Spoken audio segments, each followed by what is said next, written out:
최근 최고의 주가를 달리던 일본 아이돌 멤버가 갑자기 사라져 논란이 되고 있습니다. 수많은 추측이 난무한 가운데 한국에서 그 아이돌의 사진이 찍혀 화제가 되고 있는데요. 의외의 곳에서 발견됐다는 점에서 일본 전역이 충격에 빠졌는데 한번 자세하게 알아보겠습니다. 매년 연말이 되면 새해를 준비하고 한 해를 돌아보는 특집 방송들이 즐비합니다. 마마 어워즈나 가요대제전 같은 연말 가요제는 그 대표격이라고도 할 수 있는데요. 일본에도 NHK에서 주관하는 홍백가합전이 있습니다. 1945년 라디오 프로그램에서 시작된 유서 깊은 방송으로 그 인지도 때문에 일본의 슈퍼볼이라고도 불리고 있는데요. 1987년 조용필을 필두로 보아, 카라, 트와이스 등 많은 한국 가수들이 출연하고 있습니다. 한 해의 우수한 아티스트들이 모두 모이는 거대한 행사지만 우리가 보기엔 너무 올드하고 지루한데요. 일본의 쇼들이 대부분 그렇듯 오랫동안 변함없이 정체된 일본을 보여주는 것만 같습니다. 특히 올해 출연하는 한국 그룹의 명단이 공개되면서 K-팝의 높아진 이상이 어느 위치까지 올라왔는지 보여주는 방송이 되어 일본에서도 논란이 되고 있는데요. 논란의 주인공은 바로 아이브와 르세라핌입니다. 아이브의 경우 한국에서 데뷔한 지 1년, 일본 데뷔는 약 2달밖에 안 됐으며 르세라핌은 한국 데뷔도 1년이 채 안 되는데요. 신인 가수들이 일본 최고의 권위를 가진 홍백가합전에 초청된 것이죠. 이러한 소식의 선발 기준이 애매한 것 아니냐, 납득이 되는 설명을 해라 등 비난이 일고 있는데요. 트위터에서는 올해 10월에 데뷔해 홍백가합전에 출연하는 한국 아이돌이라니 대단하네. 이래서 내가 10년째 홍백가합전을 안 봐. 진짜 웃기네. 홍백가합전도 이젠 바닥에 떨어졌구나. 등 시청하지 않겠다는 반응이 트렌드로 떠오르고 있으며 중장년층이 모여있어 댓글 반응이 적은 편인 뉴스에도 3,000개가 넘는 장문의 댓글이 달려 일본 사회가 이번 사태를 얼마나 심각하게 받아들이는지 알 수 있었는데요. 반응들을 살짝 보면 데뷔도 안 했거나 실적도 없는 한국 아이돌을 초청함으로써 홍백가합전에 오르기 위해 노력하는 이들에게 박탈감을 주었다. 시청률을 위해 질보다 양을 택한 거지. 보고 싶지 않으면 안 보는 시대에 강제로 수신료를 받는 NHK에 불만의 목소리를 내는 건 당연한 거야. 홍백은 NHK 최대 규모의 음악 프로그램이야. 물론 젊은 층과 노년층이 보고 싶어하는 가수는 다르겠지만 활동 기간도 짧은 한국 가수는 어떻게 선정된 건지 의문이야. 소속사에 협박당하고 있다면 국회 질의안건에 올라가도 이상하지 않을걸? 등 국회까지 거론하며 분노를 아끼지 않았습니다. 지난 여름 한국으로 유학, 관광 등을 위해 한국 대사관을 찾는 일본인들이 며칠씩 밤을 새며 비자를 발급받았었죠. 일본 방송에서 이들을 인터뷰했을 때 K-팝에 관한 이야기가 정말 많이 나왔었습니다. 한국에 가려는 이유가 아이돌이 되기 위해서라는 대답이 이어지자 일본 방송은 한국의 실용음악학원을 찾아갔는데요. 이곳에서 의외의 인물이 발견되자 놀라움을 금치 못했습니다.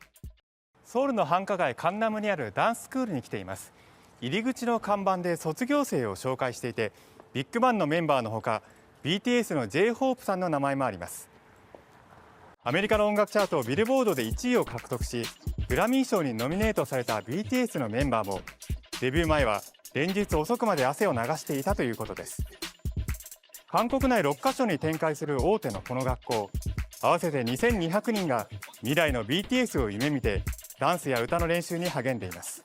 日本人も在籍していて、その一人岩永つぐみさんは SKE48 の元メンバーで紅白歌合戦の出場経験もあります。 SKE48은 48명의 멤버를 자랑하는 아이돌 그룹의 시초격인 AKB48의 자매 그룹입니다.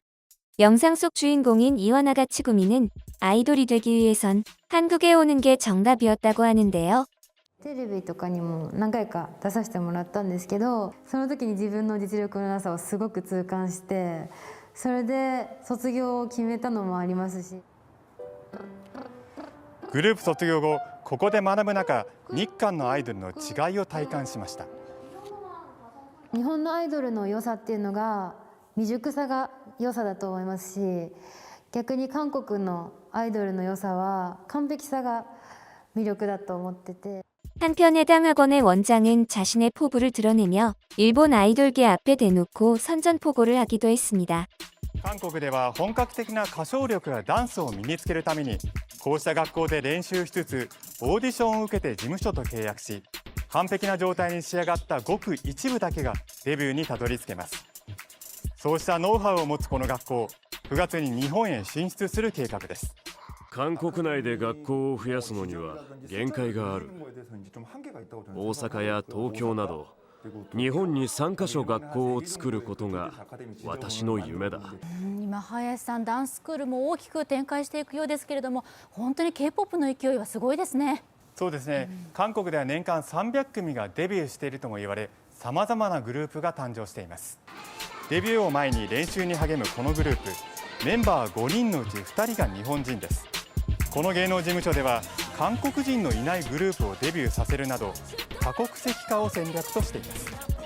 K-POP が今後さらに発展して多くの国の人から愛されるためには当然多国籍のメンバーが入ってお互いの才能を合わせた新しいジャンルも必要でしょう。ごくわずかと言われる成功を目指して厳しい競争が続く韓国。日本人を含む多国籍のグループも当たり前となっていて、世界を見据えた K-POP の快進撃は続きそうです。 아마 방송사에서 K-POP을 응원하는 이유는 한국에서 스킬을 갈고 닦은 가수들은 일본 아이돌계에도 도움이 될 것이라는 전문가들의 의견이 있었기 때문일 것입니다. 아이돌의 본고장이라고 불리던 일본에서 이런 방송까지 보게 되니 감회가 새로운데요. 해당 영상을 본 일본인들은 48그룹에 있던 멤버가 일본 아이돌이 미숙하단 말을 하다니 할로프로나 아키모토 계열과 함께해선 안 돼. 세계엔 195개 국가가 있는데 해외에서 활동하는 일본 아이돌은 한국 아이돌 멤버밖에 없네. 레슨이 빡세기로 소문난 SKE48 출신도 한국에서는 아무 소용 없구나. 난 일본 아이돌 쪽이 더 좋지만. 이라며 감탄을 금치 못했는데요. 일본의 또 다른 아이돌 관련 방송에 따르면 최근 한국에서 데뷔하기 위해 한국어를 가르치고 한국식 커리큘럼으로 가르치는 학원의 수강생이 4배 이상 증가했다고 하는데요. 이러한 현상이 펼쳐진 것은 당연하게도 한국이 전 세계를 상대로 전략을 펼쳐왔다는 점도 있겠지만 팬들은 두 나라 아이돌의 대우 차이와 성장 동력의 차이가 절대적이었다고 말합니다. 우선 두 나라가 아이돌을 어떻게 생각하는지에서 큰 차이가 있습니다. 일본의 아이돌 사업은 악랄하기 그지없었는데요. 대표적으로 악수회가 있죠. 직접 만날 수 있는 아이돌이라는 컨셉을 앞세워 앨범 CD를 사면 내가 좋아하는 아이돌에게 투표하고 악수회를 할 수 있는 건데요. 팬들은 내가 좋아하는 그녀를 밀어주기 위해 그녀와 단몇초라도 더 얘기하기 위해 앨범을 수십 장씩 사야만 했습니다. 이러니 오리콘 차트는 결국 AKB48이 전부 상위권을 차지하게 되었고 천문학적인 수익을 올리게 된 것이죠. 그러나 이러한 사업 모델은 결국 멤버들의 화합이 아닌 서로를 적대시하게 만들었습니다. 순위가 떨어지면 자신에게 투표한 팬들에게 사과하는 일도 수두룩했는데요. 인기 없는 멤버는 출연 자체가 제한적이어서 한 달 수입이 약 30만 원에 그쳤다고 합니다. 과거 AKB48의 멤버이자 현재 르세라핌으로 데뷔해 활동하고 있는 미야와키 사쿠라는 한 인터뷰에서 선거 이야기를 들으면 스스로 목을 죄는 것처럼 괴로워진다.